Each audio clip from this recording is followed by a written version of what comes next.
Shalom anak muda, senang sekali kita bisa berkumpul bersama-sama di ibadah renungan online hari ini. Saya undang semua anak-anak muda yang masih di luar bisa masuk kamar untuk mengikuti ibadah online bersama-sama di tempat ini.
Bapak, kami ucap syukur Tuhan buat hari ini kami boleh berkumpul bersama, kami boleh mendengarkan firman-Mu. Jamah setiap hati kami Tuhan, jamah setiap lidah bibir hamba-Mu Tuhan, bagikan firman-Mu dapat dibagikan sesuai dengan kehendak-Mu. Dan kami percaya Tuhan firman-Mu menguatkan kami. Terima kasih Tuhan Yesus, kami serahkan semua tangan-Mu di dalam nama Tuhan Yesus Kristus. Haleluya, amin. Hari ini kita akan belajar bersama-sama tentang God be with you. Allah menyertai kita. Saudara-saudara pernah dong ngerasa namanya takut tentang masa depan, takut tentang jodoh mungkin, atau takut tentang keuangan. Nah, saya teringat tentang 2 tahun yang lalu saya mengalami hal yang sangat-sangat kelam. Tapi Tuhan tolong saya, dimana saya bisa belajar namanya Allah menyertai Tuhan, Allah menyertai kita, itu gimana sih? Allah memelihara kita, itu gimana sih? Nah, saya mencatat tentang 2 poin hari ini, renungan hari ini. Yang pertama, Tuhanlah tempat perlindungan kita. Nah, di poin ini saya ada 2 subpoin. Yang pertama tentang kita buka bersama-sama di Mazmur 23 ayat 20. Mazmur 23 ayat 4. Saya akan bacakan Mazmur 23 ayat 4. Sekalipun aku berjalan dalam lembah kekelaman, aku tidak takut bahaya, sebab Engkau besertaku. Gadamu dan tongkatmu, itulah yang menghibur aku. Kata gadamu dan tongkatmu, kita tahu gada dan tongkat adalah satu senjata. Tapi dikatakan di Mazmur ini, gada dan tongkatmu, itulah yang menghibur aku.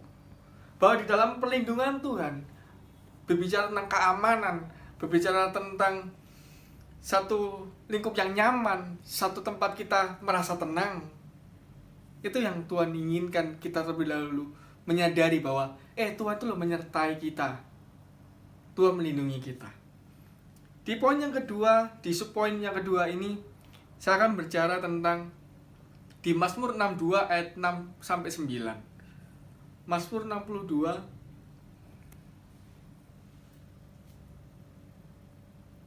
ayat 6 sampai 9.